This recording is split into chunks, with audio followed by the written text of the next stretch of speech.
हालदार साहब जीप से उतरते हैं और नेताजी की मूर्ति की ओर अपनी निगाहें घुमाते हैं। हालदार साहब निराशा भरे स्वर में पूछते हैं, क्या हुआ? आज चश्मा क्यों नहीं है? पान विक्रेता गंभीर रूप से उसे सूचित करता है, साहब, कैप्टन मर चुका है। हालदार साहब पान की दुकान पर अवाक खड़े हो जाते हैं। उनकी आंखें ऊर्जावान कस्बे के बाजार को टटोलती हैं। यादों की एक लहर उन पर छा जाती है। वह सोचता है, उस लंगड़े आदमी ने कैसे उन चश्मों को अपने सूटकेस में डालकर नेताजी की मूर्ति पर लगाया होगा। हालदार साहब मुड़ते हैं, पान वाले से कैप्टन के बारे में पूछते हुए। ऑफ स्क्रीन, केवल चुप्पी से मिलने के लिए हालदार साहब जीप से बाहर निकलते हैं। उनकी निगाहें मूर्ति की ओर खिंची जाती हैं। वह एक बच्चे की चंचल हरकत देखता है। मूर्ति की आंखों पर सरकंडों से बने छोटे चश्मे।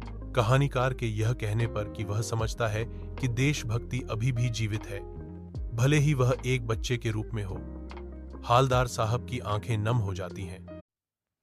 हालदार साहब जीप से उतरते हैं और नेताजी की मूर्ति की ओर अपनी निगाहें घुमाते हैं। हालदार साहब निराशा भरे स्वर में पूछते हैं, क्या हुआ?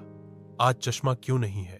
पान विक्रेता गंभीर रूप से उसे सूचित करता है, साहब, कैप्टन मर चुका है। हालदार साहब पान की दुकान पर अवाक खड़े हो जाते हैं। उनकी आंखें ऊर्जावान कस्बे के बाजार को टटोलती हैं। यादों की एक लहर उन पर छा जाती है। वह सोचता है, उस लंगड़े आदमी ने कैसे उन चश्मों को अपने सूटकेस में डालकर नेताजी की मूर्ति पर लगाया होगा। हालदार साहब मुड़ते हैं, पान वाले से कैप्टन के बारे में पूछते हुए। ऑफ स्क्रीन, केवल चुप्पी से मिलने के लिए हालदार साहब जीप से बाहर निकलते हैं। उनकी निगाहें मूर्ति की ओर खिंची जाती हैं। वह एक बच्चे की चंचल हरकत देखता है। मूर्ति की आंखों पर सरकंडों से बने छोटे चश्मे। कहानीकार के यह कहने पर कि वह समझता है कि देशभक्ति अभी भी जीवित है, भले ही वह एक बच्चे के रूप में हो। हालदार साहब की आंखें नम हो जाती हैं। हालदार साहब जीप से उतरते हैं और नेताजी की मूर्ति की ओर अपनी निगाहें घुमाते हैं। हालदार साहब निराशा भरे स्वर में पूछते हैं, क्या हुआ? आज चश्मा क्यों नहीं है? पान विक्रेता गंभीर रूप से उसे सूचित करता है, साहब, कैप्टन मर चुका है।